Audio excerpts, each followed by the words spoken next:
बिहार के विधानसभा चुनाव के मद्देनजर एसआईआर की प्रक्रिया को लेकर के जिस तरीके से सुप्रीम कोर्ट और निर्वाचन आयोग आमने सामने आ चुका है, दो संवैधानिक संस्थाएं जिस तरीके से एक दूसरे का दरअसल कहीं ना कहीं उन्हें अपनी शक्तियां याद दिलाने की कोशिश कर रहे हैं। एक तरीके से एक दूसरे के खिलाफ में जो तलवारें मयान से निकल रही हैं, ये दरअसल हर एक भारतीय को अब ये सोचने पर मजबूर कर रहा है कि आखिरकार ऐसा क्या चल रहा है जिसकी वजह से दो संवैधानिक संस्थाएं एक दूसरे के खिलाफ में आंखें तरेरती हुई दिखाई दे रही हैं। कल ही मैंने एक रिपोर्ट आप लोगों के बीच में दोस्तों साझा की थी, जिसमें हलफनामा दायर किया गया था निर्वाचन आयोग की तरफ से सुप्रीम कोर्ट में एक पिटीशन के खिलाफ में। उस पिटीशन में यह कहा गया था कि सुप्रीम कोर्ट तय करे कि हर किसी विधानसभा, लोकसभा या फिर नगर निकाय के चुनाव में एसआईआर की प्रक्रिया होनी चाहिए। तो निर्वाचन आयोग ने 2-2 किए जवाब सुप्रीम कोर्ट को दिया था और कहा था कि अगर सुप्रीम कोर्ट इस तरीके का फैसला लेता है तो ये सीधे तौर पर निर्वाचन आयोग को जो संविधान के द्वारा जो ताकतें दी गई हैं, जो अधिकार दिए गए हैं, उस पर अतिक्रमण होगा।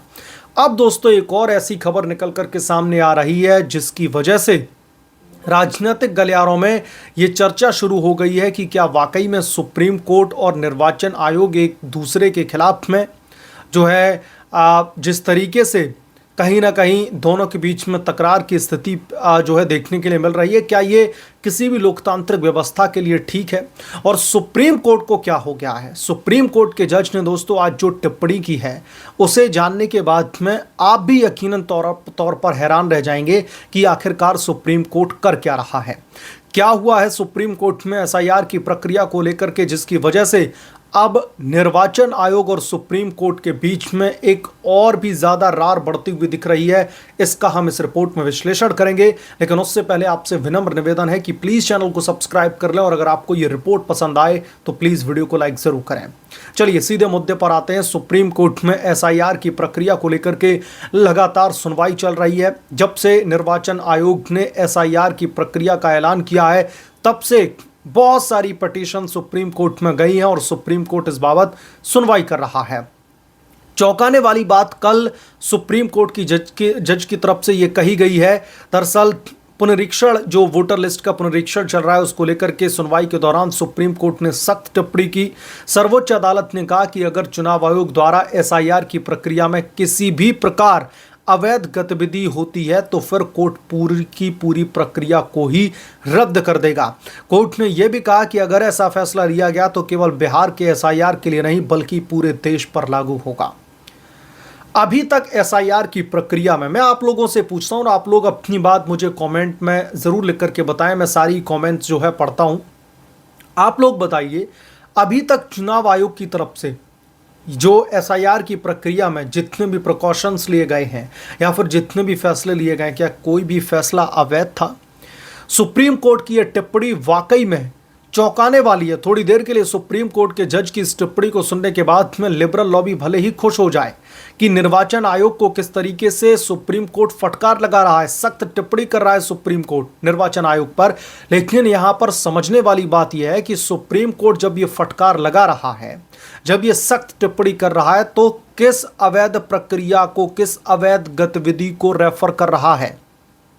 सुप्रीम कोर्ट को यह बात कहने की जरूरत क्यों पड़ गई कि अगर कोई भी अवैध प्रक्रिया पाई जाती है तो हम इस पूरी की पूरी गतिविधि को, इस पूरी की पूरी प्रक्रिया को ही रद्द कर देंगे और फिर जब यह फैसला लिया जाएगा तो यह सिर्फ और सिर्फ बिहार तक एप्लीकेबल नहीं रहेगा, ये पूरी की पूरी कंट्री पर लागू होगा। हम टुकड़ों में फैसले जारी नहीं कर सकते।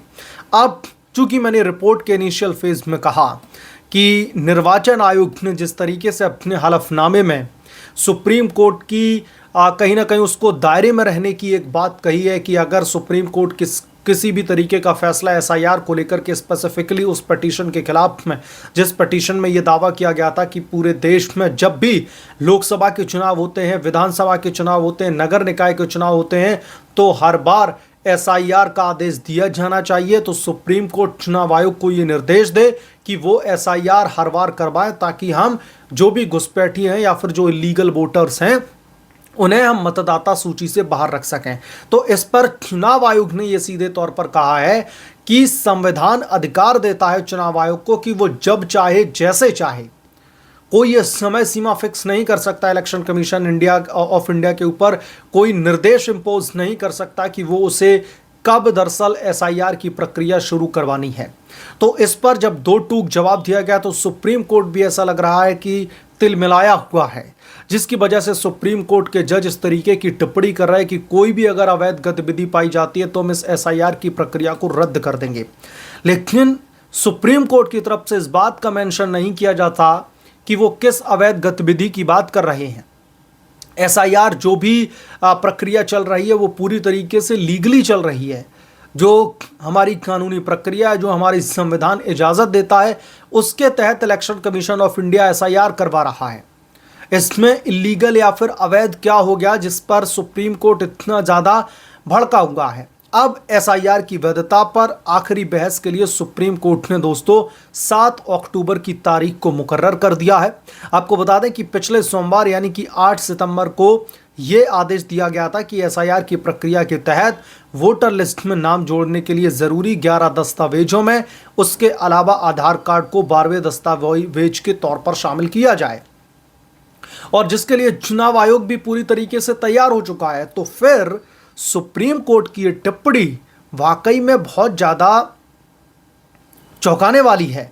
8 सितंबर की उस सुनवाई के दौरान दोस्तों सुप्रीम कोर्ट ने उन शिकायतों को सुना था जिनमें यह कहा गया था कि चुनाव अधिकारी पूर्व निर्देशों के बावजूद भी इसे मान्यता देने से इनकार कर रहे हैं। उन शिकायतों के चलते ही कोर्ट ने चुनाव आयोग को आधार कार्ड को 12वें दस्तावेज के तौर पर शामिल करने का फरमान जारी किया था, और जो निर्वाचन आयोग है वो इस पर मान भी गया था। अब विपक्ष ने क्या सवाल उठाए हैं, मैं आपको एक बार ये भी रिमाइंड करा देता हूं। विपक्षी दलों ने चुनाव आयोग की एसआईआर अभियान पर सवाल खड़े कर दिए थे। इसके चलते ही सुप्रीम कोर्ट में एसआईआर पर सुनवाई चल रही है। विपक्ष द्वारा कथित तौर पर उचित सत्यापन के बिना वास्तविक मतदाताओं के नाम हटा दिए जाने की बात कही गई थी, जिसको लेकर के लगातार सुप्रीम कोर्ट में सुनवाई का दौर जारी है।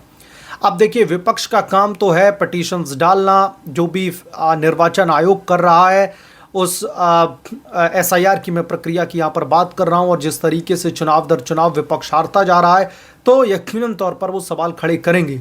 लेकिन जो पिटीशन डाली गई है, जो पिटीशन दाखिल की गई है विपक्ष की तरफ से, जिसमें ये कहा गया कि गलत तरीके से कई लाख लोगों के मतदाता सूची से नाम हटा दिए गए, बल्कि चुनाव आयोग की तरफ से ये कहा गया कि जिसके भी मतदाता सूची से नाम हटाए गए हैं पूरा उनके पास में टाइम है। एजेंट लेवल के, जो बूथ लेवल के जो एजेंट होते हैं, वो वहां पर जाकर के उनसे मुलाकात करें, उनके दस्तावेज इकट्ठे करें, और अगर वो वाकई में सूची में ऐड होने लायक हैं तो फिर उनको ऐड करवाया जाए। और सुप्रीम कोर्ट ने भी इस बाबत तमाम पॉलिटिकल पार्टीज को ये फरमान जारी किया है कि ये रिस्पॉन्सिबिलिटी चुनाव आयोग की नहीं बल्कि आपकी है। आप जाकर के क्रॉस वेरीफाई करिए जिन मतदाताओं की, जिनमें 65 लाख मतदाताओं की बात कही गई है, उन 65 लाख मतदाताओं में कितने लोग हैं जिनका वोट जो है बहाल होना चाहिए, जिनका नाम मतदाता सूची में शामिल होना चाहिए।